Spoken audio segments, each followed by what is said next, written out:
네, 검찰이 그 주된 범죄 혐의로 살인죄를 명시했네요. 네, 검찰은 양모 장 씨에게 살인죄를 적용하기로 했습니다. 주된 범죄 사실을 기존 아동학대치사에서 살인으로 바꿨고 이것이 받아들여지지 않을 경우를 대비해 예비적 공소 사실의 아동학대치사 혐의 적용했습니다. 네. 검찰의 공소장 변경은 법의학자들의 부검 재감정 결과를 토대로 이루어진 것으로 전해졌습니다. 예. 법의학자들은 피고인에게 살인의 고의 또는 미필적 고의가 있었다는 내용의 보고서를 검찰에 전달한 것으로 알려졌습니다.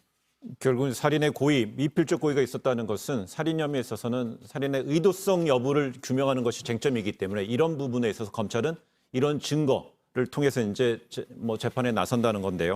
이 살인 혐의가 적용되자 조금 전에 화면에 봤던 대로 그 법원 밖에 있었던 시민들 환호도 있고요. 또 재판장 안에 들어가려고 방청권 신청한 분들도 정말 많았던 것 같아요.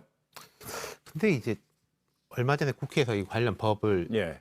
제정을 하다가 막 처벌 조항을 막 높이려고 하다가 오히려 전문가들이 그게 실효성이 없을 수도 있다. 뭐 이런 지적을 해가지고 이제 뭐 제도 강화 쪽으로 갔는데 검찰이 이런 부분에 대해서 고민을 했던 것도 그건 것 같아요. 이 양부모를 뭐 처벌을 작게 하자 이게 아니라 살인죄로 의유를 하려면은 재판장한테 이 사람들이 살인이란 거는 죽이기 위한 행동이지 않습니까? 네. 정인이를 죽이기 위한 의도를 가지고 뭐 학대를 했다라는 걸 증명을 해야 되는데 그 증명하지 못하면은 그러니까 그 사람이 그런 의도가 있다 아니다 있다 없다가 아니라 재판장에서 이제 증명을 해야 된다. 네. 그리고 이제 또 살인죄라는 건 형량이 높기 때문에 법원에서 그 부분에 대해서 좀 더 엄격하게 보기 때문에 만약에 이렇게 돼가지고 무죄가 나버리면은 입증을 못하면 고의성을 입증 못하면 고의성을 무죄 입증 쪽으로 못하면 갈 그게 가능성이 어떻게 있다. 되느냐. 그리고 또 판사 입장에서는 재판은 증거와 법에 따라서 해야 되는데 본인도 공분이 있다고 해가지고 이걸 할 수 없다. 그래서 검찰의 고유책이 이거 흔치 않죠. 공소장 이제 두 가지, 네. 예비적 공소까지 이제 학대 치사. 그럼 치사는 이제 살인에 대한 고의성은 증명을 안 해도 되는 거니까요. 그렇게 간 것 같습니다. 그래서 예비적으로는 아동 학대 치사 부분을 뒤에다 이제 네. 받쳐놨다는 건데 아무래도 살인죄가 주된 공소 사실이 되면 형량 부분에 있어서도 상당히 주목이 되네요. 높게 나올 거라는. 예. 네, 일단 살인죄는 기본 양형 기준 10년에서 최고 16년. 그리고 아동학대치사보다 이래서 2배 이상 길게 됩니다. 가중요소 적용되면 무기징역 이상의 중형 선고도 가능합니다. 네. 다만 말씀하신 대로 살인 의도를 입증할 만한 증거가 부족할 경우 오히려 무죄가 선고될 가능성도 있다는 이 법조계 의견도 있습니다. 예. 장모는 지금 학대와 방임 등 혐의에 대해서는 일부 인정했지만 살인 혐의 부인하고 있습니다.